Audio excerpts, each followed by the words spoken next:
When I began this battle, my soul was so damn fragile. I was looking at life through a fog. I lost my baby girl and they killed my dog. I was laying on the bottom feeling sad, thinking about doing bad things, raging fucking mad. I couldn't understand why I was chosen. Then it led to my rage and explosion. I am the one who can make this better. It's my job to make things right. I need to pick myself up. It's time for my biggest fight. Wrap your kids in the Bible. Wrap your kids in the flag. CPS is from the devil. Y'all know that it's a fact. I'm a father that went to jail. I cherish my daughter. It was nothing when they come for her and me. There should have been a slaughter. Stand with us. Make parenting great again. Abolish CPS. Ambush with the black SUVs. They come armed, they came for me, and they came for her. Stand with us, make parenting great again, abolish CPS. They took her from me, she's across the state. Gone for a year now, taken away. All these people who have written me off, I'm here to show my face and tell you you're wrong. I never was as good as you, and for the record we know that's not true. I'm not trying for a comparison. How dare you, you're embarrassing. I don't wanna be as good as anyone else. I fight this battle, I fight for myself. I am the one who can make this better. It's my job to make things right. I need to pick myself up. It's time for my biggest fight. I don't care about your judgment, I'm glad you gave us this test. But when your life is over, will your heart sleep quietly in your chest? I've got more life to live. As a matter of fact, it's just beginning. I've been given a challenge and my daughter is waiting. It's a fight I can't walk away from, a new life we are creating. So why you sit there mouth full of hating? Be sure my mind is planning on invading. I've got a war to fight and I'm on. I won't give up, I need to win, this is bigger than you. I don't expect you to understand. I am the one who can start over. It's my job to make things right. I need to pick myself up. It's time for the biggest fight. I won't be left behind. This is the time, I call it mine. Step out of the way unless you wanna play Trump. Stand with us. Make parenting great again. Abolish CPS. There is no time for bickering. The clocks are flickering. Pick up your weapon and join me. If not, go back to ignoring me. I will be on top. Pistol going pop, pop. Money falling from my pockets. You'll still be lying on dockets. So fuck you.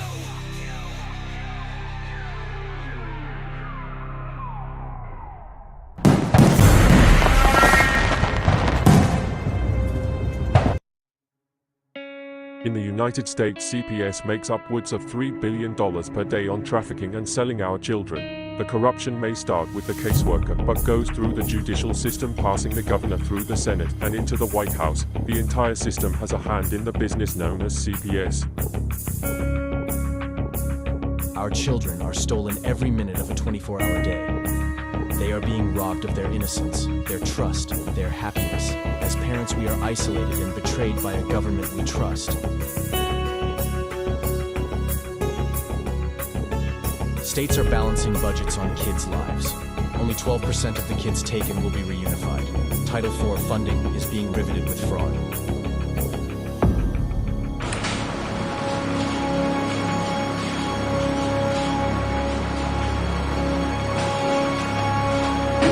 We need to stop CPS, and abolishcpus.com is leading the way. Join us.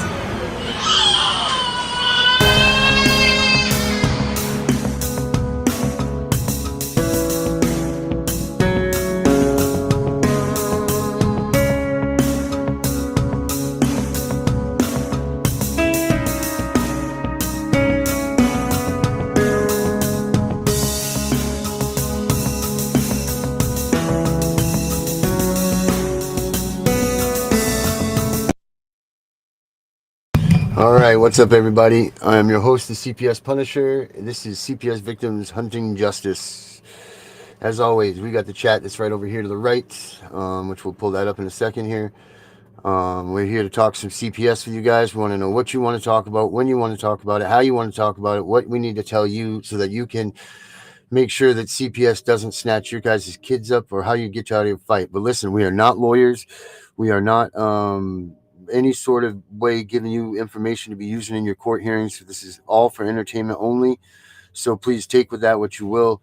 Like we always say to you, make sure that you research anything that you hear us say. If we put it out to you guys, we're pretty essential that it is facts, but for your own safety and your own well-being and everything, make sure you look everything up that any of us say. Make sure that you check out anything that we say to a T. That way, if you decide to act on it, not that I'm condoning you if you do, and I'm not telling you that you can't, but what I'm telling you is this, is that whatever comes out of our mouths will be as fact, but make sure that you check it also. Also, we have a busy week this week, guys. All the same shows are on, so don't forget. We have, let's see, we got Turn the Page coming back. Kim's been out sick, but she'll be back in this week. Obviously, we have our Mustang Danielle that's running wild with everything she's on. Let's see, Tuesday, Wednesday, and Fridays. I'm sorry, at 5:00. So make sure you check her out. We got Vinny's show coming on Thursdays at 2. We got Turn Back the Page with Brenda. I think Brenda's going to 3:00 this week. We haven't heard any verifications, but I think Bring Back Brenda's going to 3:00. Obviously, we have Tiff and the Punisher Monday through Thursday. And we've got this show here Monday through Friday, 10:15 Eastern. We got Gunning for CPS on Sunday nights. Make sure you guys watch that. Sunday night's a freaking awesome night. So far, we got Obsidian's Truth Prevails show from 7 to 9. And then after that, it's Gunning for Justice or Gunning for CPS. And those two shows are just like action-packed stuff. That's not like the traditional nice and easy show here. Those guys are out for blood. They're going for the jugular. So make sure you check their shows out. Let's see. I know I'm missing someone here. But who is it? I'm definitely missing. Oh yeah, we got Amy. We got Amy with us now too. Amy Wombley. That's Blood Money and Broken Homes. So make sure you check that out. She's awesome. I don't exactly have her nights for this week yet. I'm sorry about that. My apologies. Just because she's new, but you guys, if you haven't checked out her first episode yet, you need to go back and watch that because she told her story and it's amazing. It's an amazing story.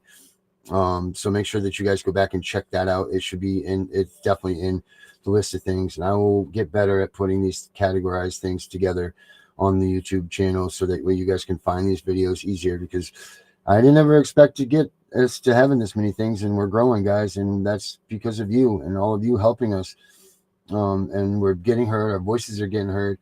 We're getting louder and louder and louder, and let's just keep doing it. So if you got anybody that wants to be on one of these shows, if you got someone, if you got it in you that you want to try to address and be a host of a show, we'd be more than happy to. Also, don't forget, if you guys are actually looking for a lawyer, make sure you go to VincentDavisLaw.com. I'm not sure if that's really his website, but if you type in Vincent Davis, check him out. He's also he is a CPS lawyer. He is one of the best in the business, if not the best in the business. So make sure you guys check him out. Look up Vincent W. Davis online. He's got a ton of shorts, a ton of things that you guys can check out that we're going to start putting over here too as well. Because I'm back. That's where Mr. Davis is where I got my start in doing all this stuff, and he's taught me a lot of everything I know. And we're going to start working together again, and all of us getting this information out so that way we can get our kids freaking home. But for real legal advice and all of that stuff, check out Mr. Vincent Davis. He also has a platform as well, but check his stuff out. And Tiff and I are on Wednesday nights with Deidre over there on their show. It's Are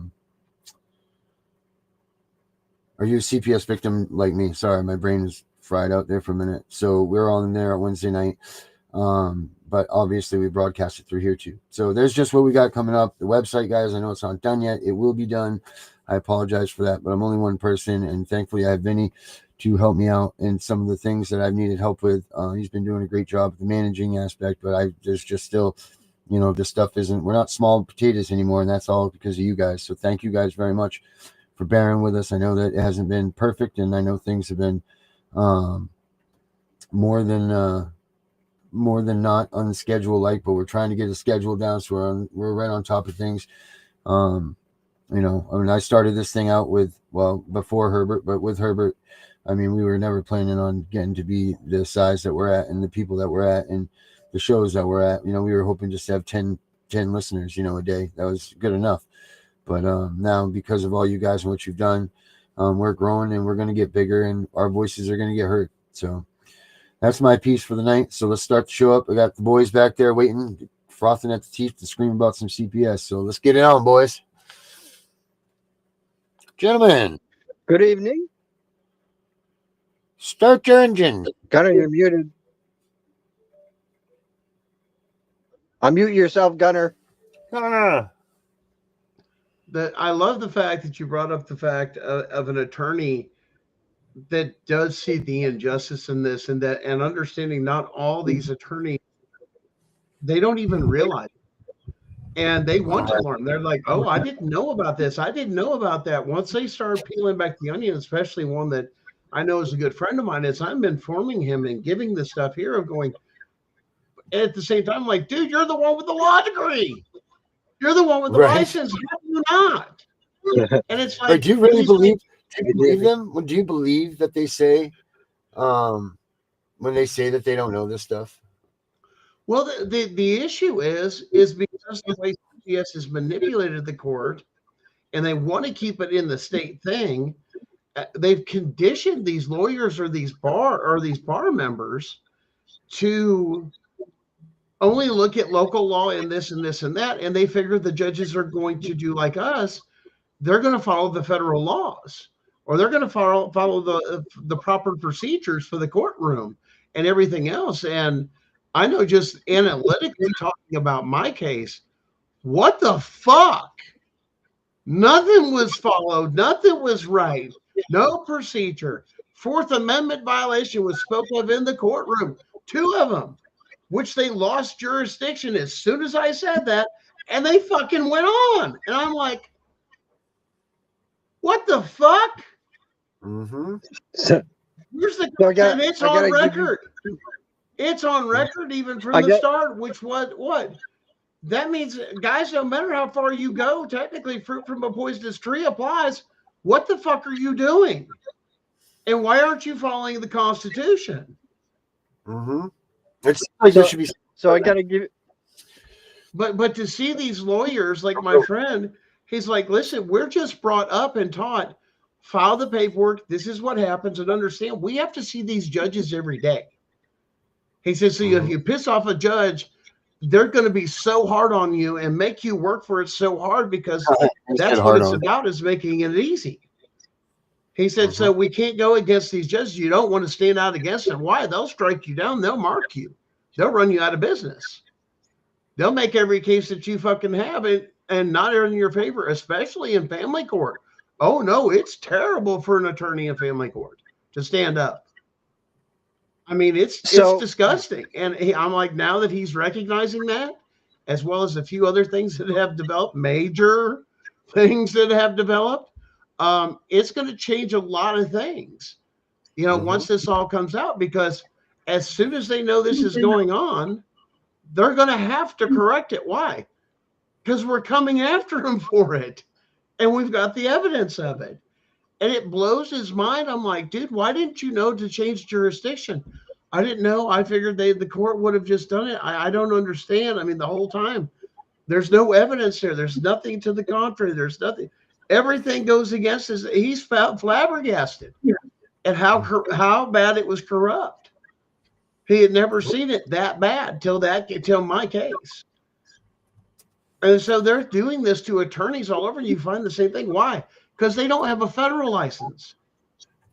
See, if they don't have these licenses properly, that's when you learn about their licensing. A lawyer's got to have a private license or a public license. Okay, if you do one, you got to have both of them. But if you practice, like say a judge says to an attorney, "Hey, you're going to be their GAL." Well, unless that attorney has a license for public, they can't serve in that position legally. They're not allowed in there. They're practicing a law a public law without a license. And then you go to federal court. It's a whole different thing. You got to have a separate license for it. And the large majority of your family attorneys don't have federal licenses, which makes no sense to me. You would think every attorney would be able to go to the state court all the way to the federal court, but that's not the way they've stacked this. So it's good to see you have good people that are coming out, noticing this broken system the same way we are as practicing attorneys, and going, what the hell? And that's like, yeah, you see our point now? And even the attorneys are beginning to, some of them wake up across the country with things. And the other comment is the end of that video you just put, Darren, that it talks about the money that CPS gets.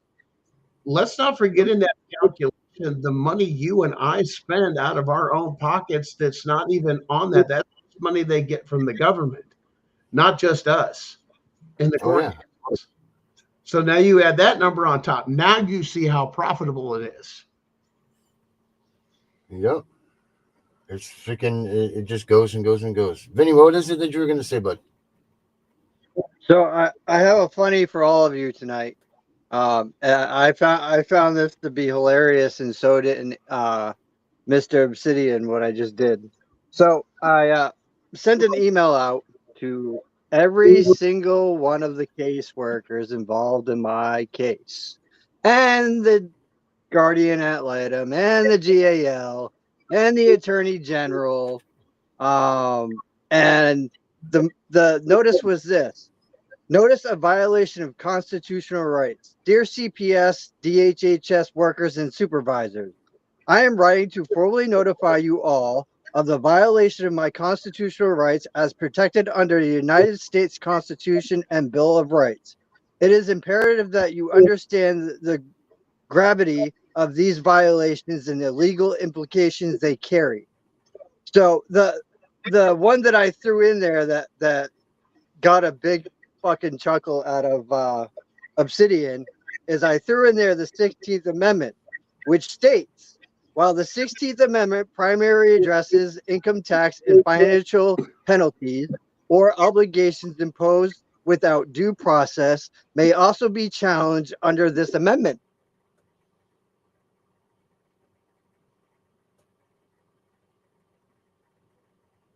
All right.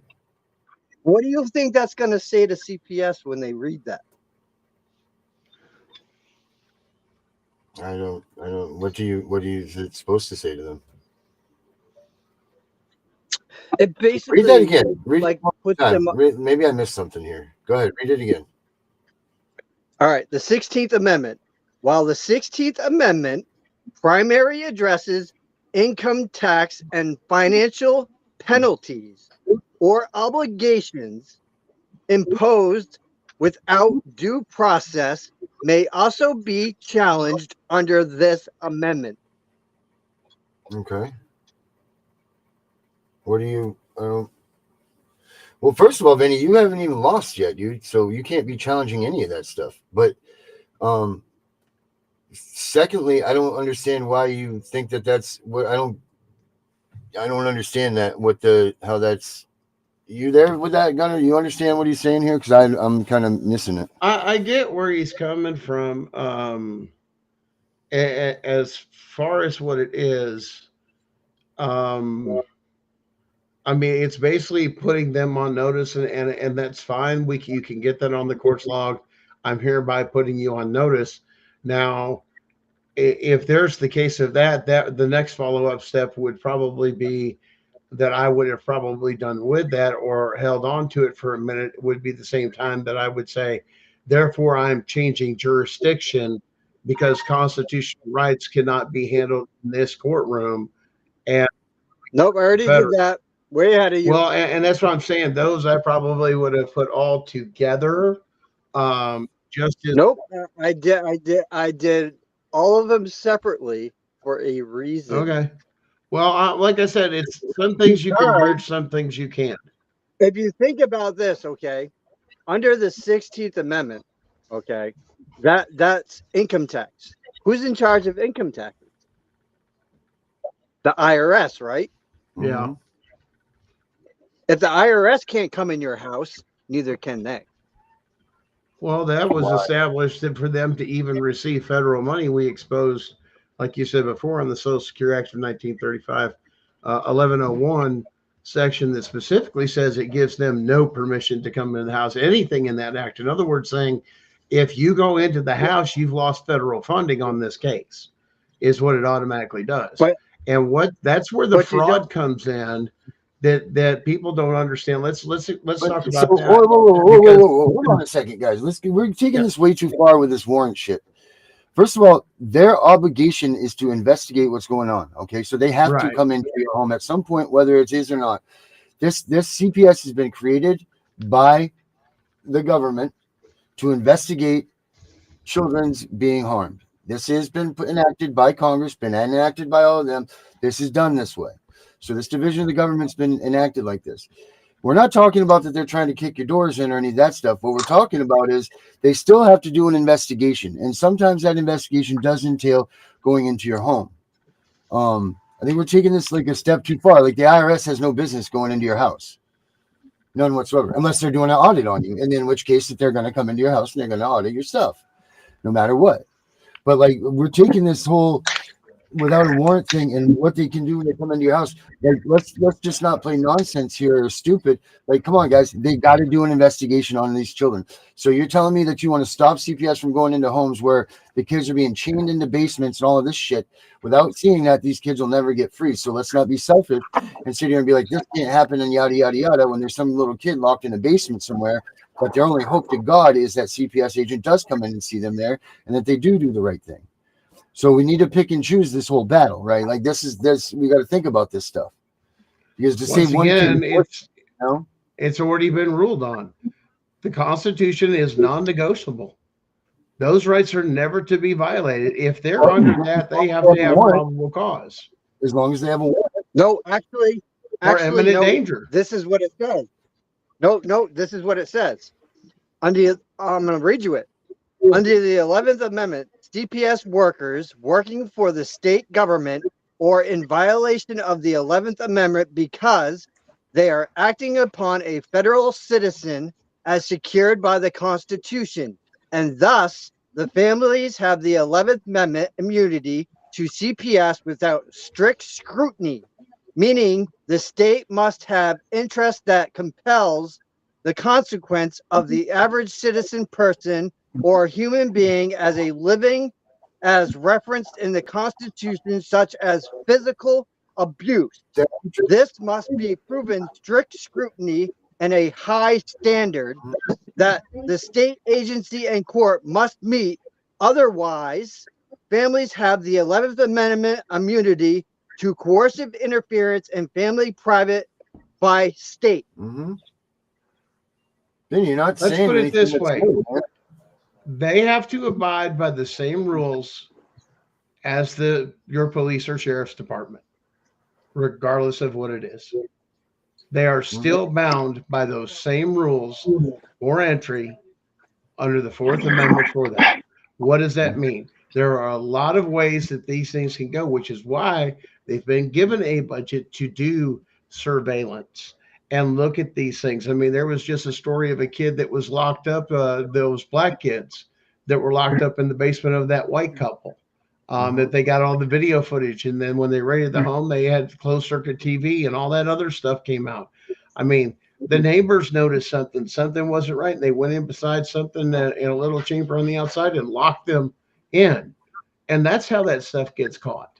I mean, but when it comes to the sanctity of your home, the Supreme Court has been extremely clear on the value and the privacy of the home is so well constitutionally protected. The case law on it goes on and on and on. When there's anything to do with the Fourth Amendment, it's abundantly clear.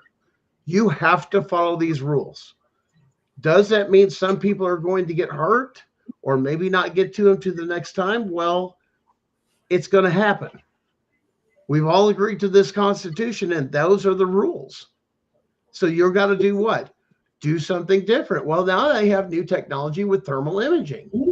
You're telling me you can't use these fancy cameras that all these cities have got all this stuff on their TAC teams use and look, is it able to do that to verify bodies?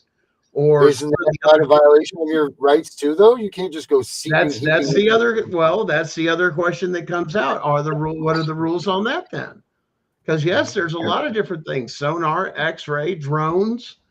I mean, they're using all sorts of different things, and that's where we have to work out with our technology is what's acceptable and what's not without violating the constitutional rights of the people. But just a plain straight out of coming in your home, they have to do an investigation. Well, if you need in my house the same way for the police, get a warrant, and then you better be specific on what you're looking for and or a court order saying that you can come in. But nonchalantly just picking through all your shit like these people are doing, it's breaking in the homes and going through all their shit. I mean, some people have their houses like, I just cleaned and made everything, and they're flipping shit over like it's a fucking prison inspection. I mean, people have filmed So this. let's touch on that. Let's touch on that, okay? Since you want to bring it up, we're going to touch on it. All right. So I'm going to read you 2 amendments. I want you to understand what I'm reading you, because when I read it to you, this is direct. This was pulled from the Bill of Rights and the Constitution. This is combined, okay? 4th Amendment. The 4th Amendment protection against unreasonable search and seizure, any unwanted intrusion into my home or personal life without probable cause or a warrant constitutes a violation of this amendment. Now, 5th Amendment. The 5th Amendment ensures the right to due process and protections against self-incrimination, any actions taken without proper legal procedure or coercive interrogation, where they interrogate you, okay? Interrogation infringes upon that right. It's pretty clear. So when they question a child without the parent present or without anyone near them that is related, okay, it violates the 5th Amendment automatically. And it's a 4th Amendment, right? If they do it on your private property in your home and question you and your children, because there's already federal case law on that saying that's also considered a 4th Amendment seizure. So the object is all this bullshit of coaxing their way in. Oh, I'll get them. Well, they said I could come in. Bullshit.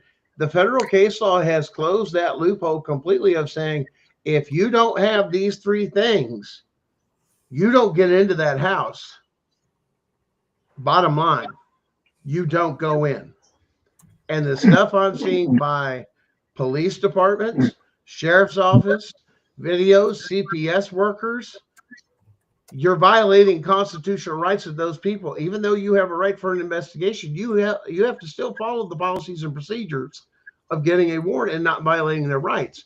As soon as you cross that threshold with no warrant or no court order or no imminent danger to do your investigation, you just committed a felony of breaking and entering and deprivation of rights under the color of law, because you're doing it as the employee of the state. Bottom line. Because in Galt 387 versus U.S., okay, this was in 1967. The landmark case established that juveniles have the right to due process with extended to case involving parental rights and custody. Given the above legal precedents, I assert that your court lacks authority to terminate parental rights without adhering to the necessary legal standards and due process requirement. Therefore, any action taken under current CPS cases are hereby declared void. Darren's been right about void ab initio from the beginning. Thank you, Vinny, very much. But they won't recognize any of it, and that's half the problem. They have to. Oh, I know they should. They should do a lot of things. but they're not doing it, which is why the Trump administration has Because called we're them not doing out. it. Because we're not doing it. Yeah, I'll do it. well, I'll do it. We'll do it. Let's do it. there you go.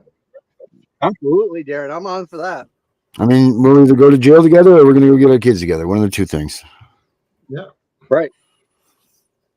That's going to be it, right? We just do Well, it properly. We do it the way that we know it's supposed to be done. Well, let me say this, and Gunnar will attest to this. That's how I got my freedom. My father's father and so on back went against everything they said to free the slaves and free black people so they could vote and be equal to everybody else. We went against all that they talked about, and now we are where we are. You have to stand up. You have to have a militia. You don't Or think? the Am pen I can be right, mightier Gunnar? than the. Am yeah, I right, mean, there's Gunnar? multiple options, and I think I think Vinny Darren's got the right ideas. We're trying with the pen first, but if it comes down to it, with these rights, yes, under the Constitution, that would qualify that if our voices weren't heard in the courts. Yes, the very next step is revolution, completely. Well, Because then our well, country has betrayed us. well. We had Yep. Jim Crow laws, and They're definitely those Jim censoring Crow us. laws would still stand and hold to this very day if we didn't stand up and do something about it. There are no Oh, more Jim Crow absolutely. laws. Mm-hmm. They're censoring us. Mm-hmm. You have been temporarily blocked from performing this action. They will not let me share the link to this show out on any of the channels at all. They censored me for 5 days For what? Who censored you? for sharing the link to the show. Sharing what link? Facebook. The YouTube link. And you must be Link about censored for something wrong. if Hold it's on, let's something see. on YouTube and you're sharing Vinny, it's on YouTube. Why could they censor you? Says it right here. Well, it doesn't tell you why. Well, I don't see why. Well, It doesn't say why. so Darren, going. You have been temporarily blocked from performing this action. Your account is restricted right now. That's all Yeah, it says, but they don't working say around with why. that. That's what they do. It's Mm. been going around, Vinny. It happens all over the place with us. They're trying everywhere they can to stop. Somebody's reporting violence or violence against children. They've got CPS workers and other people watching us all the time, trying to shut us down, trying to quiet our voice because it's getting too loud, too quick, and people are going nuts. But once you get to, that's why we're on multiple platforms, guys. If you guys don't know that, we do broadcast on multiple platforms. Darren knows all the platforms that this reaches out, and guys, it may end up growing to something else. Other platforms that we may get on to broadcasters, Twitch, and a couple others. I don't know if we're part of those yet, but sometimes that hitting multi different age gaps with some of these posts. I think there's a lot of kids out there too that are in the age gap that maybe are coming out of the system and they're lost. I mean, we're eventually going to have to address that once some of the other things is, catching all those and trying to make sure they heal, But I think just going back to that, Darren, their right to an investigation, case law has already said their need to do an investigation does not trump your constitutional rights. That's already federal case law. So that has already come up. The federal government, the federal courts have determined that there is case law on that. So that's well established. And there's a lot of people that they'll hear that from caseworkers. Well, I need to do my investigation. Come here, look at my paper. This is what I have to do. But I'm not giving consent, so I don't give a flying fuck what you got to do. I mean, to be honest with you, you can go fucking hump that tree. This is my property. There are, under the Constitution, you can't. You're bound by it. This is why the Constitution exists from this gross overstep.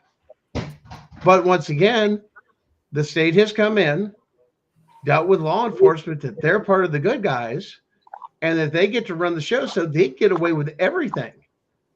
Matter of fact, we got a few states that even come out blatantly and say it, that they'll violate your constitutional rights to do what they need to do.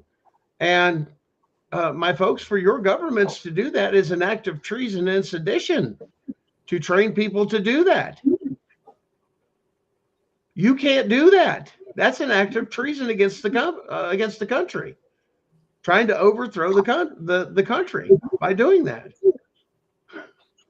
And you're getting kids that way. That's why we call it child trafficking.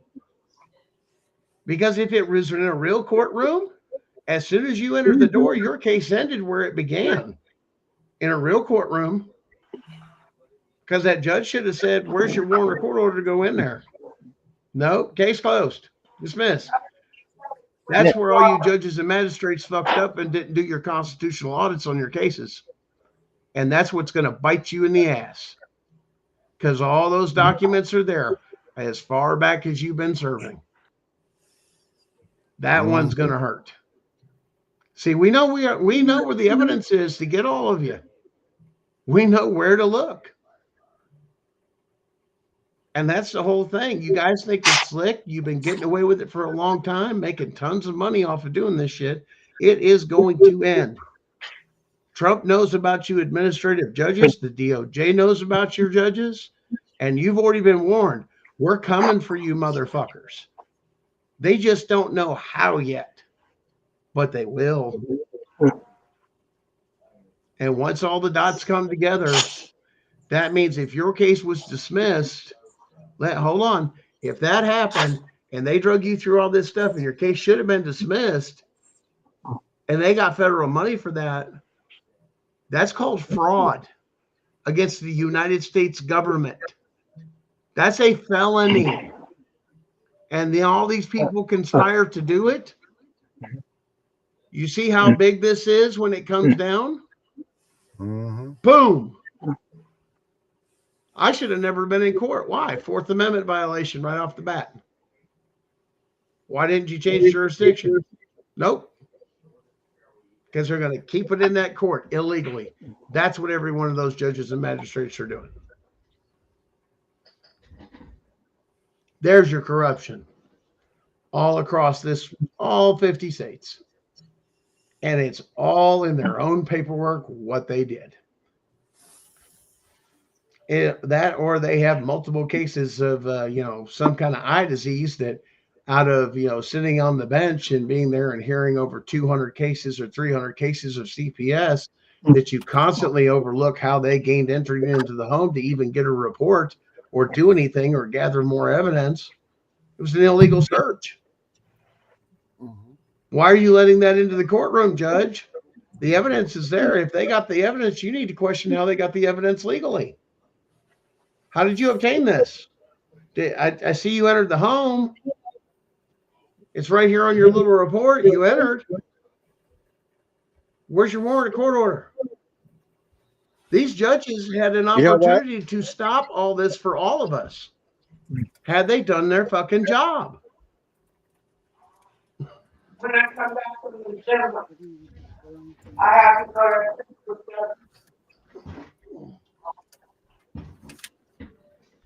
So yeah, I get a little worked up on that one because it pisses me off.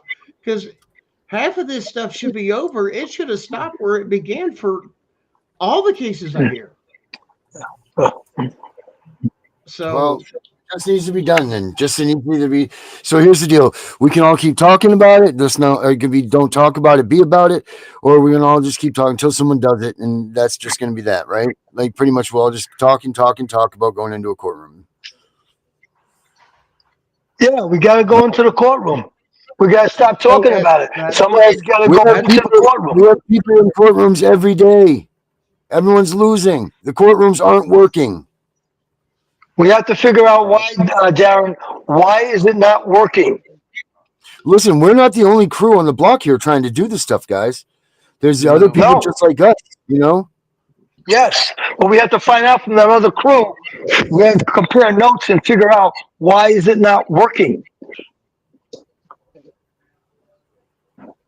Now, I Yeah, well, I believe mean, with this new, my honest belief is that with this new administration that's in, things are going to be I, working. We're I we're think that just we're, we're just in March right now, and I'm saying that give it a little time. I believe with this new administration, things are going to be working. I think also the case is going to have to probably stand out as being so bad and so publicized and exposed so much, even to the point of, we'll say, a case that once you finally get it done, you could walk into the DOJ and say, we need to have a conversation, and I'm not leaving till we do.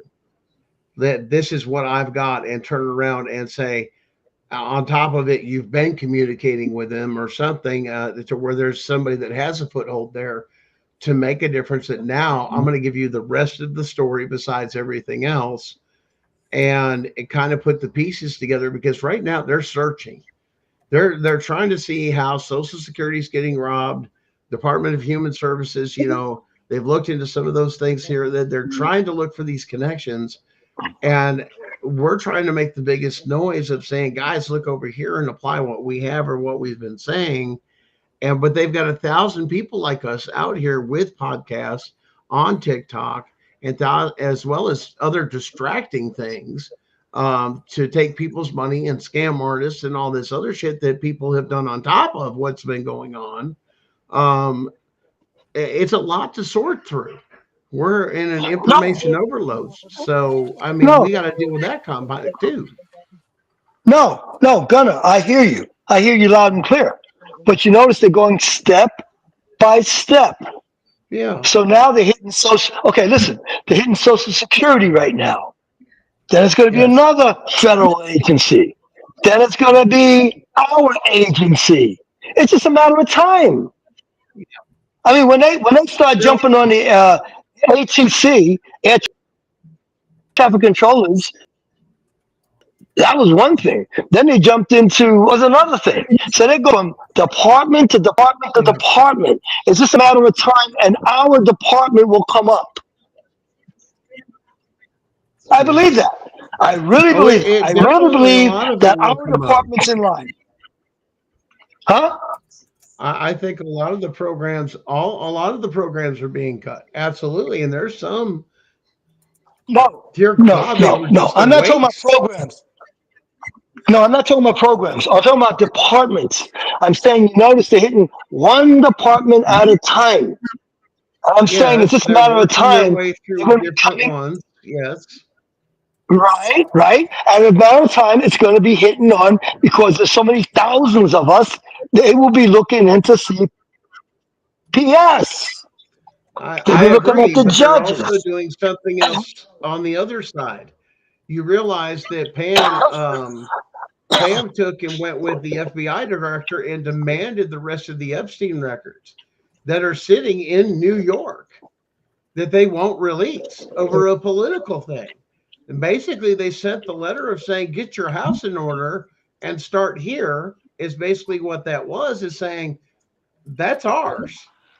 It belongs to us. You work for us. The Wait a minute. DOJ, FBI works for the DOJ 100%. So when they get something, Okay, they're supposed to jump. but here's the problem, okay? And let's spell this problem out. I just seen this posted from someone in another group. This is in West Virginia. Federal judge dismisses lawsuit on a foster care crisis at the federal level. They dismissed the fucking lawsuit. Mm-hmm. A federal judge, people. Well, now who appointed the judge? Go back to that too. You got to understand, not all those judges that are sitting federally were all appointed that are all good judges. They all have a political agenda. That's why some vote a little bit more conservative and some a little bit more liberal on some of their concepts. And that's even come down through case law. Judge Joseph R. Goodwin. Well, who appointed Hey, Goodwin? hey, guys. I mean, Hey, you I can just want only to put so address stuff. Jonathan. I just want to address Jonathan's concern here. He says, "Read my chat. I have given you the answer to why it's not working. It is all English bill." I go down, I scroll down. It says it is because they can be threatened with the old English bill. The courts slash lawyers, government officials, even PM, cops, FBI, CIA, public can all be threatened with it. Now interpret that, Gunner. I might have to know the origin of his old English bill and where it's found because there's multiples. So he'd have to be more specific when it comes to those things. So that's pretty general. Usually there's something that comes after old English bill, blah, blah, blah. There's usually something with it. When you get into the Jonathan, deeper do some history, more because there's typing. so many. Type for us. Type, What's Jonathan. Type. that? Uh, Okay, then. So I guess we lost Herbert um, and out. So I don't know, Darren. I mean, what's your thoughts on that? I mean, when it comes down to CPS feeling they have a right to go past your constitutional rights, what's your perspective? You're on mute there, buddy. Yeah, I mean, we all know how I feel about it, man. They can't do that. They can't break those rules, but they can't be subsequent to not having those things available to them in case they do need them. Like they need to not. You can't just close them out of your house. They need to have the right to get a warrant to go and search and make sure that there's not a little kid stuck in the basement. They're not above that stuff. You know, they can't just come barging in. Do I feel like imminent danger needs to be tightened up or even just or whatever? Yeah, I think that's bullshit what they run on right now, that they can just run in and take your kid. Look, I'm a prime example of one of those in my case. Like there was no reason for them to do what they did to me. And they did it illegally and they did all of this shit wrong and all of this and bullshit. And you know, at the same time, those tools have to be made available if they need them, period. You know, so it sucks. The problem isn't the machine. The problem is the people using the machine. The machine is Yeah. here for us to use and to use it properly. The problem is the bastards that are behind the wheel of this thing are fucking it all up. That's what it is. You know, that's Yeah, that's I where mean that. that's where it meets the road, man. I mean, that's where Shannon and I, Sharon and I, the other night, we're talking about boundaries, and we talked about how the Constitution, and we're not teaching boundaries anymore. That the Constitution itself is a boundary. It's saying you should not, you shall never, is what the Constitution says. And the problem is people out there are being told or taught that these little things are okay. And because they haven't been educated properly to know what their rights are and everything else, they think it's just part of their job. Well, my job says I've got to do this. So if I want to get paid, I'm going to do that. So you're selling out the American people by violating the Constitution and committing a felony every time of breaking and entering? I mean, think about this for a minute, that they don't think about it. No, I'm protected by the state. But you're not protected because of the Constitution. And the caseworkers I've talked to about that is just like, what the hell? You know what I'm saying? I mean, I'm flabbergasted that no, I'm so nice to them when I come in. I do this, I do that. That's called coercion. It's illegal. Oh, no. These caseworkers are appalled that you're telling them they're committing a crime. And they try to justify it. I mean, I've talked to several of them. I know, I mean, Vinny, Darren, have you talked to several of them too? I mean, and we've had some on the show at the same time. What the hell? I mean, it applies to me and it applies to you. Your job title doesn't give you the right to violate the Constitution at any given time. Ever. And that Ever. Ever at all. right, And I know I've heard The other Bill people of say, Attainder? well, there's other things out there that do this, that. No, you're forgetting the supremacy clause. No matter what was written before or what was written after, the supremacy clause of the Constitution says exactly that, and it exercises that. It nullifies everything before, I says, and it protects everything after. That's what it comes down to. That's why there's a supremacy clause. So that whole argument of, well, this predates this and that, once that was They passed, can't it was use the done. Bill of Attainder. So, They cannot, because it violates the Constitution if they use the Bill of Attainder. yeah.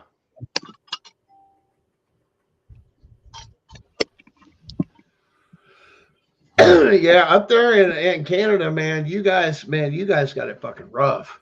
I mean, Bill of the way Attainder, your man. I was government just was reading done. about that. That's some serious shit. The Bill of Attainder. Mhm. Yeah, I was just reading it too. It goes past judicial branch. Mhm. Yeah. That's some serious business, man. That says, yeah, it allows you to be punished before you get before you even. So I guess CPS is like that, right? Like they take our kids and steal our kids before You're we do guilty that. before You know? we did it, and you have to prove yourself innocent. That's not the way our Constitution reads. It's innocent before guilty. So unless I'm convicted of a crime, why do you have my children? There's my Mhm. other. Well, that's What's just it, the crime? and they're getting away with this under that whole bullshit of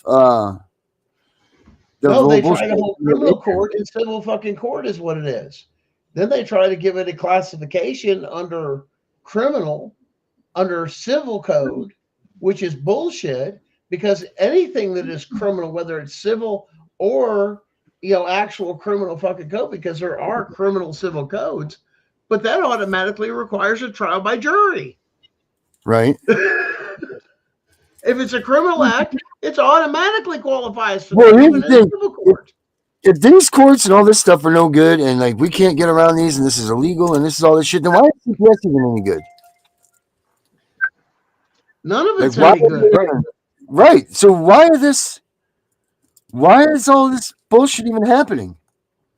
Because people allowed it to happen and they convinced people to get away with it. And then people, strong armed and the good old boy system, come in everywhere they were at, especially in a lot of these other places that aren't like, they don't like the big city or the big thing, like, because big city people, they're supposed to be following the same thing, but then they hide under city codes, especially big cities like Chicago and New York City, because they believe that they're not subject to a lot of things too, because they're a city and they can write whatever they want. This has been going on for a long time in our country. I don't think people realize how much it's penetrated, not just the federal government, your state government, but your local government. And you see it all the time, even in school board meetings or other meetings for, the town planning committee or anything else. I mean, they go fucking nuts. They silence people from a public forum. Oh, well, you can't talk no more. You're not allowed to talk. And this, that. They have a right to talk. They're part of the community. They paid their taxes. What the fuck? And the other time is they're doing it in front of fucking sheriffs and sheriff's deputies, watching them commit these constitutional rights violations. And instead of advising them, saying, hey, you about ready to fuck up, you better think about that again. Because if you do this, I'm going to have to slap the cuffs on you. Why? Because I just witnessed you commit a crime of constitutional rights violation. I have the authority to arrest you on the spot when I firsthand see that. I don't need anything else after that. I firsthand saw it as an officer of the law. I've witnessed it. I don't need the second person. I have a whole crowd of people. It's good as gold. That's where it comes from. But that's not what's happening. They've whipped the sheriff's office across the country to believe CPS in the state is more powerful than your constitutionally elected sheriff. It seems like everybody's just leaving the Constitution out of everything, so people just forget about it naturally. Yeah. Well, and eventually, if everybody forgets about it, then there's going to be nothing left. Listen, they've been going after the Second Amendment for how long? Well, right. And this is probably their way of getting, you know what? They can't vote it out. So you know what they do? They don't talk about it. And they just keep letting it fade out. Like the Civil War. How many people are going to remember the Civil War in 1 or 2 generations? Nobody's even going to talk about it. or what it was really about. Mm-hmm. Exactly. Or, you know, let's not get both sides of the story. Of course, how are we going to know? Because they tore down the statues. Because we hate that part of history. What are you going to find out on those statues and those people? Mm-hmm. You start tearing Put the down, damn I statue. start wanting to learn more. Why? What's in there? Mm-hmm. What's it traced back to? Why? Because that's called shame. Yeah. And they're trying to hide it. And who's that fight They're really trying to hide against? something. Mm-hmm. So, and I agree with that. constitutional rights, man, they are not supposed to be even flirted or danced around. You're supposed to stay away from them as far as you can. Protect yourself. They're supposed to have a school on that. Instead, they're going around teaching CPS and police officers how to gain entry on difficult homes from parents, teaching them to coerce themselves into, oh, yes, into the home. Your law enforcement is being trained this. We know all about the training school that they're going to. The big seminar they go to, same way with your fire and police or fire and EMTs. They have a big convention they go to. New products come out. That's where they show all this shit. Mm-hmm. And then they get so many credit hours. What do you mean? That means you're paying for their education to learn this shit. Mm-hmm.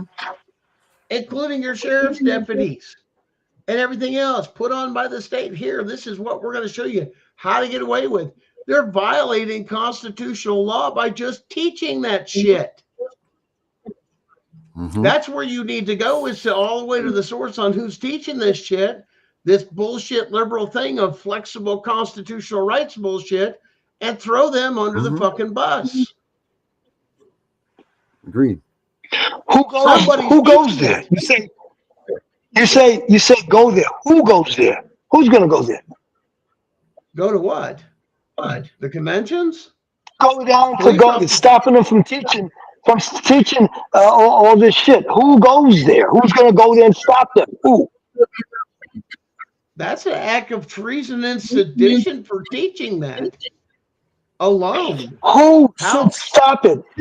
Gunnar, I'm asking you. That would be the U.S. Marshals. The Supreme Court. That would be no. What do you think the U.S. Marshals? What do you think the U.S. Marshals? They go through training too. One of the oldest. U.S. Marshals is one of the oldest institutions that is back there. I mean, it predates the FBI, the CIA. It predates all of it. U.S. Marshals have been around for a long, long time. I agree with you. But the U.S. Marshals are being taught tricks too in the academy. Once again, I'm not saying what it is. You got to get to the core of the root of it. When it comes down to it, you're right. We need to do some change in training and train the right fucking way to get in or do the right thing. But see, that doesn't advance their careers or this or that. It's kind of like Bob's your uncle, nudge, nudge, and turn the other way. Even it got so bad with some that is your partner plants a fucking gun on somebody in some cases, and it's been known to happen. That type of shit needs to fucking stop. All of it needs to stop and do the right fucking thing. That's all the American people are asking. Follow the fucking Constitution and do the right fucking thing. Stop all this fucking trying to be slick Rick and bend the fucking rules and see how much before they break bullshit. Just the attempt at you fucking bending them is a fucking felony. You realize that. I mean, people don't get that. Bending them is a felony. Well, no, these are absolutes. And the federal courts will tell you the same motherfucking thing. These are not to be fucked with. They are the foundational principles of our country. When you go to the right court. And the federal court and the state will come up, well, the state, blah, blah, blah, blah. And you know what that federal judge is going to say? Shut the fuck up and sit down. You ain't in state court no more, boy. Terry, that's the way it's going to say. I think you need to play that video I just sent you. Okay. I mean, I don't think people It's get the from difference between the the two. guy that we had on the show. And federal judges Gonna don't like that understand. shit. I understand your point. I Mr. think it's Ludwig. a start on a high level of the judges. Nobody should be going to take any children out of anybody's house. Children shouldn't be taken away from their parents. Children should not be taken away But from their parents. No. right, but you guys, when Derek gets this up, you guys need to watch this and pay attention. It's 29 minutes long. Yeah, well, just play what you can so you can Well, understand. Vinny, is there a certain part of that we should watch so we don't do the 29 Listen. minutes? I know I've Just, put out a just few listen. teasers, a few posts, a couple of Facebook Lives, small versions, but I want to go through sort of a recap of a lot of stuff. So this one may be a little long. I apologize. I know Ryan's always telling me, Mark, you got to make these things shorter, and I apologize because I do tend to ramble. But tonight, I can promise you, if there was one you're going to want to watch all of, tonight's going to be it, because there is a lot of information, both with the administration, with the Doge team, with the U.S. House, with the U.S. Senate, with different states across the country.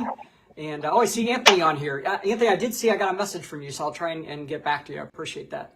But a lot of updates, so I apologize for the length of this, but if you haven't had a chance to catch all of the updates and want one comprehensive version of what's going on around the country and what's going on in Washington, D.C., how have we prepared ourselves, and what to expect with the Doge process, because I want to make sure we set realistic expectations. I don't want people thinking that, next month, you're going to read that, Doge made a sweeping change with Title IV reform. That's not going to happen. So I want to lay out that process for you tonight of exactly how it works and what to expect. But just so you know, you'll find out tonight. But yes, the door is open, and 2 meetings took place with the Doge team today. So let me go first, before I even get started in that, I want to acknowledge the fact that I'm just one piece in the puzzle. I hope that people don't think that I'm arrogant enough to think that, the wonderful Mark Ludwig went to D.C. and solved all of our problems. Guys, this is a team effort with the community. And the community takes a lot of people, but each person has a different strength and a different weakness, and we all work together as a team. It just so happens that my strength seems to be the DC connection, so that's what I'm going to be talking to you about tonight. But I'm fully cognizant of the fact that I'm not the most important person in the shared parenting community. None of us are. A lot of great people. I saw Anthony Cancel on here. Anthony does great work with the Pro Say Dad. Phenomenal what he has done. Been able to educate people and provide resources for people. National Parents Organization. I can't say enough about them. They are phenomenal. Don Human, I've got phenomenal respect for Don Human. Matter of fact, I plan on bringing Don Human with me to some of these meetings with Doge and to the White House. Don is probably one of the top people that I plan on bringing. So the entire NPO group does a great job. TFRM, can't say enough about them with their reach. And so many people, Lauren with the Dadvocate, I don't know if she's on here watching. I don't think she gets a chance to watch too many of those. But just so many great people across the country and great leaders that have done a lot of work in a lot of different states. So I'm not more important than anybody else. It just so happens that I'm in D.C. this week. And I think some of you know I've been in the political arena for 40 years. So I've been very blessed and very fortunate to have made a lot of connections. Hopefully, if you've been around for 40 years, you're going to make connections. And so I've been able to do that. So I'm going to share a little bit about what's happened this week and lay out the game plan. Now, across the country, though, while I've been up here, I've been getting calls from state reps. Matter of fact, I just got off the phone with Jamie Flick, state rep from Pennsylvania, who's sponsoring the Pennsylvania bill. We can't reveal all the details. And like I said, I don't mean to be cryptic or deceptive in some of these things, but anybody who's been to your state capitol and worked on legislation knows sometimes you can't lay out your game plan on a Facebook Live because the opposition is going to sabotage it. But I will tell you, if you're in Pennsylvania, you're in good hands. Jamie and I talked tonight quite a bit about a strategy that we're going to try and implement a little bit later this month. We'll have to let you know. Jamie could use a lot of prayers. He is a great warrior for us. So a lot of good potential in Pennsylvania. I think some of the best potential we've ever had if he's able to pull off what we're going to try this month. I know Oregon, I don't know if Seth and Jason and Jess are watching, but they had a hearing on Monday up in Oregon, and I know there's several more bills that are being introduced that have SB numbers that they're working on up there. Let's see, Alabama had a hearing. I'm losing track of days. Is today Wednesday? I think the hearing was today in Alabama on one of the bills. I talked to Representative Sellers about 2 hours ago. they're going to have a vote on that next week. So if you're from Alabama, we're going to need you to call members of the House Judiciary Committee and ask them to vote for the bill that Patrick Sellers sponsored, the Equal Shared Parenting bill that's in the House Judiciary Committee right now. South Dakota, we passed in the Senate last week. Tom Pischke did a phenomenal job up there. This Friday, that's going to the House. South Dakota is a smaller state. They move really quick. So they had the Senate hearing last week, the House hearing this week already. The Senate passed, I believe, 20-13 on the floor, which was very, very good. In the past, we've been able to move very well in the House. So hopes are very high, but the hearing is going to be on Friday. Indiana, I'm going to be going to Indiana when I get back from D.C. We've got 3 bills making great progress in Indiana. And I've been in communication with those bill sponsors while I've been up here. Missouri, we've got a kind of a new template with TANF 4D, or TANF Purpose 4. And I'll be sharing more about that. We don't want to share our game plan, but that is going to be a game changer for all 50 states. And I'm going to be looking for people to help me sponsor bills in all 50 states. And I'm looking for advocates in all 50 states because, like I said, that will be, I believe, more of a game changer than even the 50-50 rebuttable presumption bills is the TANF Purpose 4 bills because of what it can do to be able to give us momentum in every single state. So we're going to be looking for advocates to help out. So let me get to the D.C. trip now because I can't remember. There's so many states. Oh, South Carolina. I know Gil Gatch has 3 bills in play in South Carolina. But anyways, let me get to the federal. I bet most of you know that I've been up here all week long. And as I said, this isn't to make me sound better than any of the other groups out there. NPO does phenomenal work. Robert Garza down in Texas is doing a phenomenal job across the country. A lot of great leaders. I'm in D.C., so I'm going to talk about what I'm doing. So I hope it doesn't sound arrogant. But this week's been an important week. There's 4 areas that I'm focusing on this trip. And normally when I make a trip like this, I spend a lot of time. I don't just show up and wing it when I'm here. I spent about 80 hours in preparation for this trip, doing background checks and doing, search and trying to find out the backgrounds of all the people that I'm going to be meeting with. What do they like? Who do they not like? Because if anybody's been to the state legislature, 2 Democrats, just because they're both Democrats, they may hate each other. 2 Republicans, they may both be Republicans. One's a rhino, one's a MAGA. And in some states, you go up and you mention the wrong name to a certain person in a certain party, and you just turn that person off just by mentioning that name. So you have to study the culture before you just go into some of these meetings and try and wing it. So I spent about 80 hours, that's not an exaggeration, in preparation for this week. But there's 4 strategies I'm working on. Number 1 is Doge. Obviously, that's been getting all the media attention, everything like that, is Doge. Which, yes, it's a very important part because it can help speed things along, but that's not going to be the end-all answer to our problems. There's a lot of things that need to be changed with Title 4D reform that Doge can't do. They don't have the authority because they're basically an extremity of the executive branch. Well, we need to pass a legislative action in order to change Title 4D. So one aspect is Doge. That's the more short-term one because that one can help raise more awareness and they can do some digging and some research and make recommendations. And obviously, with the backing of the president, their recommendations are going to carry weight with members of Congress. So Doge is one aspect. The second is the administration. And I don't care if you love Trump or hate him. We don't have time for 3rd grade games, guys. I don't care if it would have been Biden in office or Harris. Whoever is in the White House, that's who we need to get the administrative changes done. And that's who heads the administration, is the president. So I don't care if you love him or hate him, too bad. That's the person who's in there right now. And it does just so happen that if there was ever going to be somebody that could make changes, Trump is all about change. As I said, whether you love him or hate him, he's not status quo. He is shaking the apple tree, and that's what we need. We need somebody that's willing to shake things out and say, wait a minute here, just because we've been doing this for the last 40 years doesn't mean it's right. Things need to be changed. So the administration is one aspect that we need to have.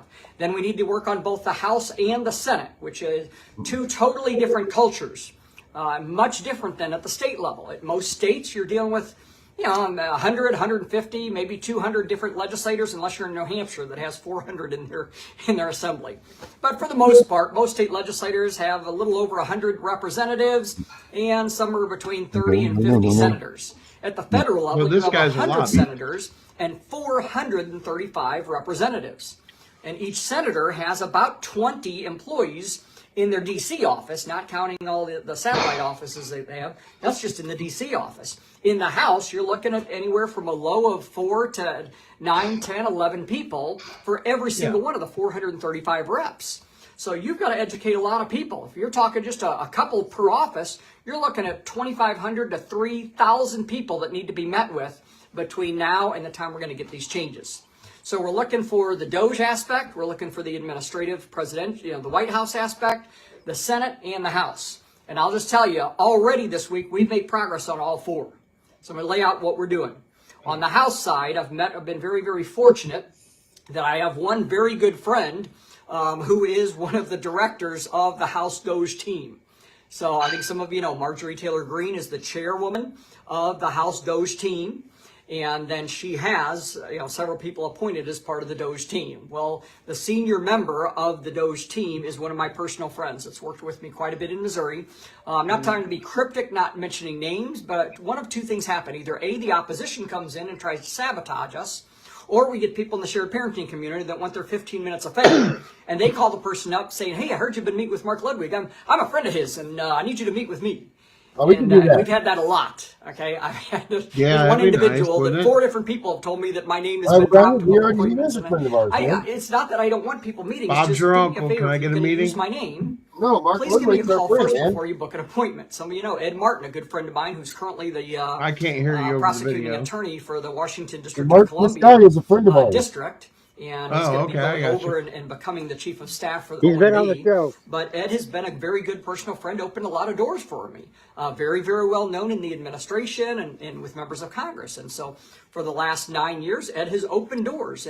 But I always ask permission. Hey, when I call so-and-so, can I mention your name? But I always ask permission of Ed before I do that. And then if I do, I always have to give Ed a call afterwards because I don't want to meet with somebody and Ed not know how that meeting went. Anytime you name drop, you need to call that person and say, just so you know, it went well or it went bad or this happened. If you're using somebody's name, that's their integrity. That's their reputation on the line. Mm-hmm. So you don't just drop a name. That's very, very bad in the culture of politics, okay? So I'm not trying to be cryptic, but I'll just tell you, one of the senior members of the DOJ team is a personal friend of mine. So I had a great meeting with him today, with his staff. I did also get a chance to meet with the person in Marjorie Taylor Greene's office who is handling DOJ, because she's not the one who really does a lot of the stuff. She appoints a director of her caucus that she has with the DOJ team, and that's one of the people that I got a chance to meet with today. So on the House side, we're doing very, very well. And then there's 2 other mini caucuses within the House that they're not a part of the DOJ team, but from the legislative aspect, these are teams that we're going to need to meet with. And there's a high possibility I may get to speak to the caucus, which is kind of nice when they let an outsider come in. I'm not going to get a lot of time, so it's not like I'm going to razzle-dazzle them. But I'm looking at possibly coming back here up here in April to get about 5 minutes to talk with these 2 caucuses. And that's powerful instead of having to email the information and hope that they talk well about it. Which doesn't always go our way. We want somebody inside. They don't always let insiders into these caucus meetings, though. Normally it's legislators only or their staff assistants. But it looks like I may be invited in April to talk at that caucus meeting. Now over to the Senate side. The Senate side, we're doing very well. We're very fortunate that 2 very good friends of mine are in the Senate. Senator Eric Schmidt and Senator Josh Hawley. And I don't mean to sound like I'm name dropping or something like that, but they have been good friends. Those of you that know me personally know. I've been to Eric Schmidt's house long before he ever became a member of the Senate. Levi's been to his house. We have pictures of Levi in his living room. So I'm very fortunate that because I know them very well, they give me leverage and credibility with their staff. And the Senate side at the federal level, those Senate staffers have a lot of credibility and do a lot more than you think. It's not like at the state level sometimes. These are people, because at the federal level, they're dealing with thousands and thousands of issues. Most of those legislators will never read those bills. There's not enough time in the day. So they 100% rely on a staffer. And those staffers are on their game. I mean, they're putting in 10, 12-hour days, sometimes 14 and 16-hour days. They study, they research, they know their stuff. And they've got the credibility, so they can call other staffers and get together and do negotiations and things. And a Senate staffer, especially a policy director for a senator, at the federal level, that's a pretty high level that you're meeting with. And today I did get to meet with the policy directors for both Senator Schmidt and Senator Hawley together. And that may not seem significant, but anybody in politics can tell you. It's one thing to get a chance to meet with a senior policy director. At the federal level, trust me, that's pretty big to be able to do that. But to have two of them meeting together, it means that your issue has now risen to a level, because you've now taken the time from two senior policy directors, two different offices, and you force them to rearrange their schedule with your schedule to talk about a topic. That means our topic is now raised at the significance level. And so we're making very good progress in the Senate side. Those of you from Alabama, I will be meeting with Katie Britt when I come back in April, and also Langford's office from Oklahoma. So if you're from Oklahoma, or if you're from Alabama, I'm going to need you to contact your senator's office and put in a good word, because once again, they want to hear from their constituents. So it helps to have that third-party validation that, hey, an issue that's affecting me as a resident of Alabama or as a resident of Oklahoma, Mark's coming to meet with your staff. That really gives credibility to the meetings that I have with them. On the House side, by the way, one person, and I can't tell you why, but there's a person that is very influential in some of the negotiations that are going on right now in Illinois. So if you're from Illinois, if you're in Mary Miller's district, send me a private message. It used to be Shimkus's district, but now it's Mary Miller. Mary Miller holds a crucial role in some things that are going on behind the scenes. And I've got credibility with her, but it helps for her to hear from one of her own constituents. That carries weight because she's got a responsibility. So if you're in Mary Miller's district in Illinois, please shoot me a private message, because you can have a lot of impact with what we're doing behind the scenes. At the White House, I did meet today with the director of OPL, which is the Office of Public Liaison. That's the one that would handle part of these issues. And I met with that director at the White House today. That meeting went very, very well, extremely well. And I'll be meeting with on tomorrow and Friday, Vince Haley, who is the senior policy director for Trump. Nothing happens in that White House without Vince. I mean, everything goes through Vince. So Vince will be at the policy meetings. I'll be out tomorrow.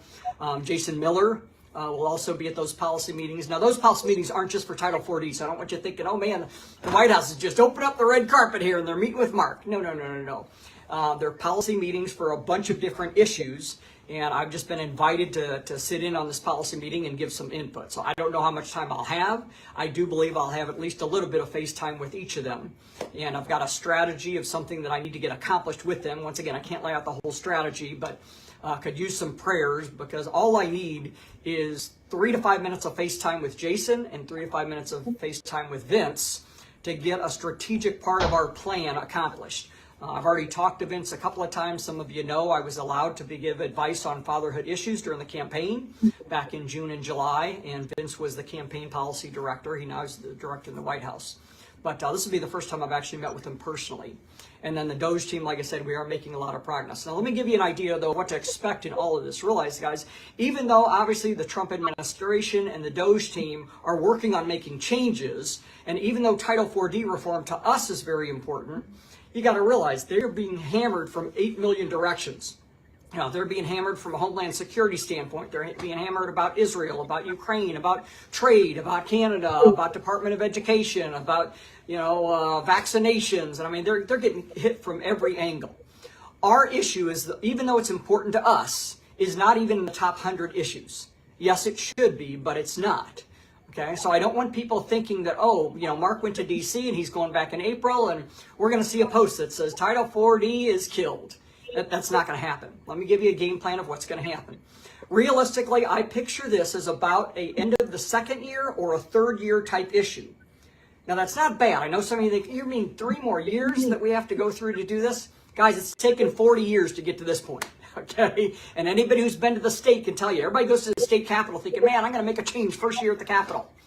And then 5 or 6 years later, they're still having a hard time getting their bill out of just one of the chambers, and they realize, it takes time. Takes a lot more time in D.C. But I think if I do my strategy right, where we're hitting from 4 different angles, the Senate, the House, the White House, and the Doge team, all 4 angles, we've got 4 strategies in play that we're doing. I think the synergistic effect will put us realistically, we're looking at the end of the second year, the third year. The game plan is I want to make sure that they're all on board and know what's going on. Similar to most of you know, in most states, I like to do a companion bill. I like to file a House bill and a Senate bill. The reason is it has to go through the House and the Senate both anyway. So why not, instead of just filing a House bill and then having to start from scratch in the Senate, why don't you file both bills simultaneously, and you can make some progress in the Senate if the House bill moves faster. At least by the time it's come over, hopefully by then your Senate bill has had a first read. It might have even had a committee hearing. Man, you got some momentum going on that chamber. You can move faster. I don't want to wait until year 2 or 3 to start from ground zero when we have 435 members of the House, 100 members of the Senate, and everybody else to educate.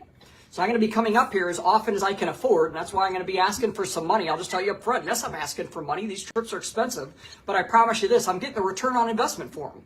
And like I said, not to brag, but I am. I know what I'm doing. I've got the connections. I personally know people in the White House. Most of you know Will Scharf, who is the legislative director or assistant to Trump.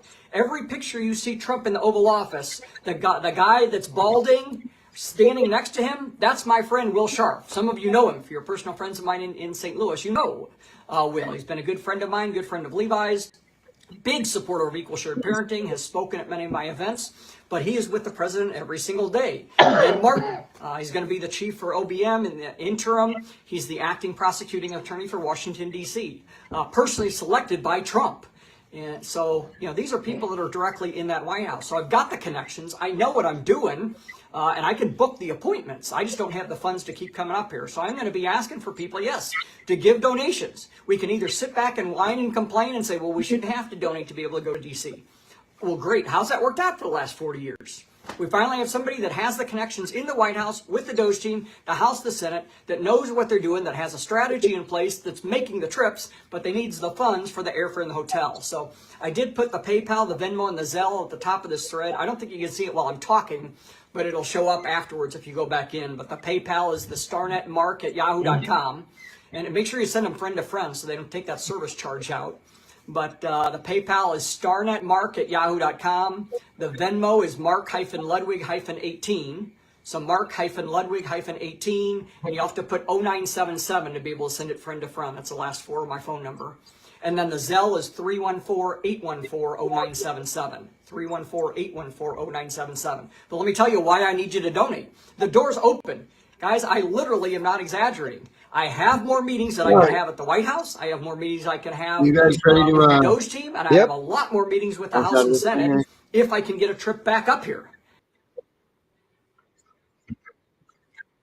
All right, you guys can finish watching that if you want. With you get his voice out of here.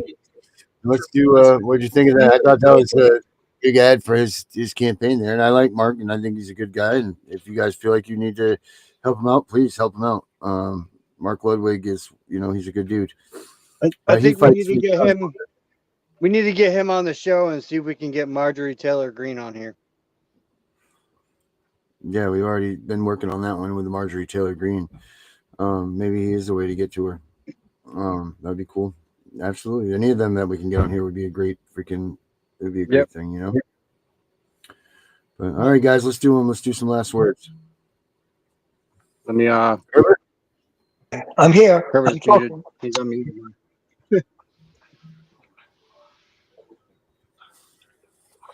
Let's hear it, Herbert. Am I unmuted now? You've been unmuted. Some last words, buddy. No, I wasn't unmuted. I was muted before. Last words are, don't let CPS into your home unless they have a written warrant or order that allows them to come in, and stop arguing with the police. They're not the people to argue with. Take it to the court. I like that. Take it to the judge. All right. Don't argue with them. All right. All right. Got it? Guys, the Constitution of the Fourth Amendment is so well established with case law, with the Constitution itself and everything else. I don't understand why, and the ability to protect. Listen, even the ability to protect that Fourth Amendment, that home of yours, even with your Second Amendment, it was so important to our founding fathers. Your home is a sacred place. It's a place of refuge. It's supposed to be a place of healing. It's supposed to be a place of family. And it's supposed to be respected and acknowledged by those that take and serve and or are elected and appointed officials and actors are supposed to know the sanctity of this home. And the Constitution is very clear on this home.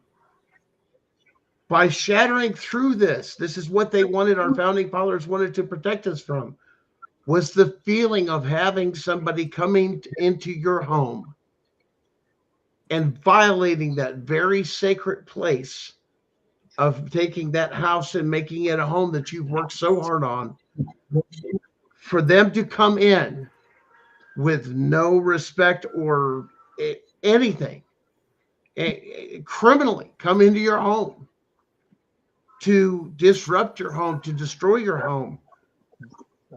How fucking dare you? Our founding fathers, this is why it was put into place, to make sure you never had to feel it. So people that are dealing with CPS, you know what it feels like, which is why it was written into our Constitution, why it should never be done that way. Guys, know your rights. Love on each other. Prepare for your kids to come home. Get yourself in the right place. And if you're having suicidal thoughts or anything like that, get with somebody. Get with somebody with the show. Whatever it is, we can find you the help that you need the best we can. But at least we're here and we understand what you've gone through. But understand, your voices are not going to go unheard. There is change coming on many different fronts, as you've seen tonight. But guys, learn your constitutional rights and know how sacred that Fourth Amendment is actually treasured in this country and respected by in the federal courtrooms. Very much so. And don't forget to catch us every Sunday night at 9:30 Eastern Standard Time for Gunning on CPS. Amen to that. That's it. Vincent? Mine's going to be quite simple tonight. I just want to get this out to anyone that is in Maine that is watching right now. If you go to Wessel for Maine governor and you go down on his page, you will see that tomorrow there is a hearing. It's a judicial hearing on Bill LD 492, which is the parental rights bill. And he's got it stated what it is covering and why. This is happening tomorrow, people. Tomorrow at 1 p.m. And you want to be heard, they have a way you can sign up via Zoom. You can go in person, or you can email in your thing to them. This is crucial. It re-puts the power back to the parental rights that they have stripped from us. All right. I'm going to leave you guys with this. This is a new video and a new way that we're going about looking at things, or I'm going about looking at things. And before our song comes on, I'm going to play this video. I just want you all to check it out. It's going to be worth your while, so make sure you stay tuned. I'm the CPS Punisher, and we're going to get out of here. Hello, my little friends. Today we need to talk about something that is very serious and scary. This will seem like the scariest thing you have ever faced. Even the monster in the closet was easy compared to this. This monster is called CPS. It stands for Child Protective Services, and that is not true. They are here because you are worth money to them. Let me ask you something. Has your parents ever hurt you real bad? Do they lock you in your room for days and don't feed you? Have they ever made you do naughty things with them? If your answer is no, then we need to continue this lesson. If the answer is yes, stay silent and go to the nearest adult you think is safe and tell them you need help. See, those are things CPS needs to help kids with. Not because the dishes are dirty or you told the school a small fib to get what you wanted from a teacher, so they reported it because they had to. You have to be very careful about what you say at home. Lying is very bad, and telling a small one to get some extra time on your homework, or because your parents grounded you by taking away your phone, can lead to severe consequences that can change your life forever. You need to pay attention to this video and understand the real truth of what is going on. Believe me, your parents need your help. They love you and don't want you to go anywhere. You don't either. I'm sure, so ready, pay attention. Sometimes CPS gets worried about a child. Maybe someone told them the child is hurt or not being cared for. This could be a teacher, a friend, or a family member. CPS will visit the child's home to see what is happening. They want to talk to the child and the family to understand the situation. When CPS or Child Protective Services receives a report, they take it very seriously because they have to, by law, respond to a call in about the abuse. They say the primary goal is to ensure the safety and well-being of the child, but we know now that they need us kids to keep the operation moving, so they have made it a lot harder to keep the kids at home. They try to remove you for any reason at all. You'll hear them say imminent danger. This means that things are so bad at your house, if you don't get out of there, you're going to die. Do you think that you're safe in your home? Or are you worried that you might die at any moment? If that's the truth, you're scared for your life, turn this off and go to the nearest adult you trust and ask for help. Okay, moving along. This means they might snoop around and ask you trick questions about your parents' daily life, their feelings, and their experiences at home with you. They might also look for signs of neglect or abuse. CPS workers are trained professionals who are there to get a bonus to adopt you. Do not tell them a thing about your parents. As a matter of fact, do not say anything except "I want my parents," or "I want a policeman to stop you from questioning me." You need to say, "I am using my Fifth Amendment right at this time. Do not ask me any questions without my parents present." They know they can twist your words or interpret what you say different from what you mean, and they will do that. They will pretend to be your friend, your mom or dad's friend, anything to get you comfortable and begin spilling family secrets. Do not fall for those tricks. All you have to remember is, I am using my Fifth Amendment right, and they have to stop questioning you. They will lie and threaten you, but don't believe it. They're trying to scare you. But you watched this video and you are aware of this thing called the Constitution. When CPS visits, you have rights. You can ask for a trusted adult to be there with you. This could be a grandparent, teacher, or another adult you feel safe with. You don't have to tell the CPS worker anything. This is because you have rights too.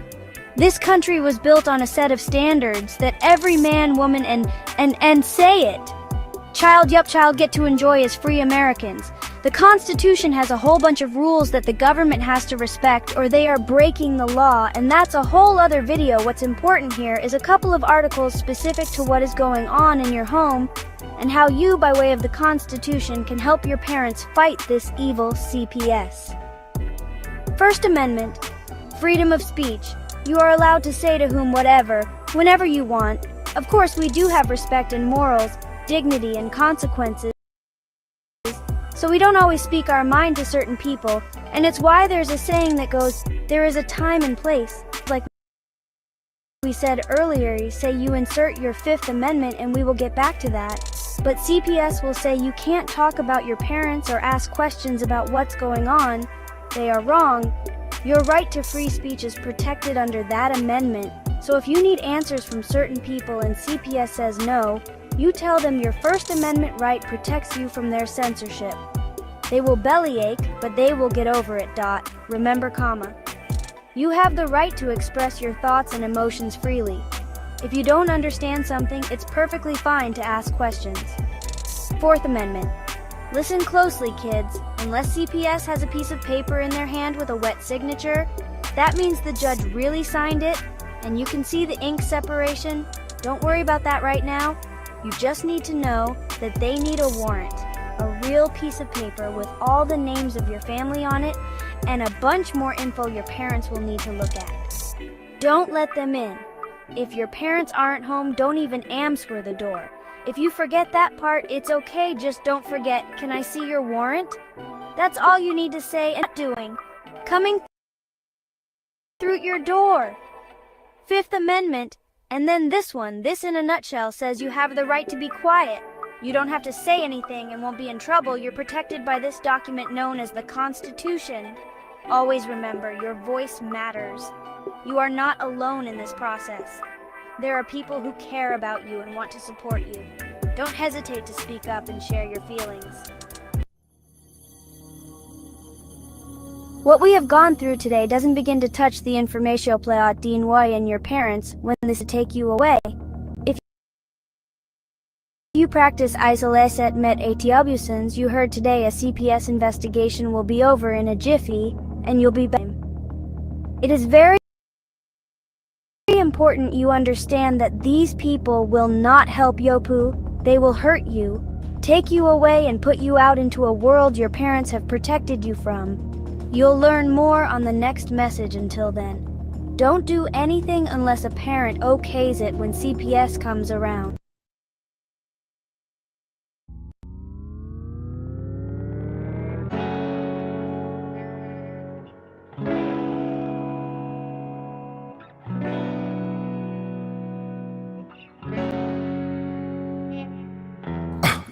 Getting crazy, baby, chill. Don't medicate, just meditate. You waking up now, well, baby, you hella late. Educate, look at what's going on, let it resonate, accelerate. Find your inner hunger like you never ate. Agenda is to push the hate, separate and segregate. Don't celebrate quite yet, the storm is coming, Q, for heaven's sake. Violence that they demonstrate, instigate and penetrate. The values of our country and our God is what they desecrate. My fighters ain't no featherweight, pulling out the seams of the fabric that they fabricate. They feed us lies, intimidate through fear to sit and wait till we come together, congregate, and then we liberate. Praying that you give me strength to find some love amongst the hate. Marching on these streets of blood till I see the golden gates. Troubadour and troubled souls, one of God's servants. Blades out, cut the grass till we see the serpents. One day I hope you see the truth. This puppet show stays on because of you fools. We've been dancing with the devil way too long. I know it's fun, but get ready to pay your dues. Oh God, come back home. This crazy world is filled with liars and abusers. We need you now before we're too far gone. I hope one day they finally see the truth. God, we need you now. I know the truth is hard to swallow, just digest it. Suspected something's going on, but chose to just neglect it. Deflected by some breaking news, oh, we just accept it. Expected just to fall in line and follow their perspective. Don't question their objective, but I got a lot of questions. How these kids molested, but nobody's been arrested. Read it in the testament, these children are protected. So I'm fighting all these terrorists, both foreign and domestic. Refuse to be directed, blind, not a sheep. Only kneel to my God, so I'm dying on my feet. Silence when we speak, but there's violence in the street. I've been rolling with the punches, I can't take it on the cheap. Drink from a glass half full, I'm optimistic. People are sadistic, so vicious and malicious. Praying for assistance to overcome opposition, or I'm gonna start resisting and then I'll pray for forgiveness. One day I hope you see the truth. This puppet show stays on because of you fools. We've been dancing with the devil way too long. I know it's fun, but get ready to pay your dues. Oh God, come back home. Crazy world is filled with liars and abusers. We need you now before we're too far gone.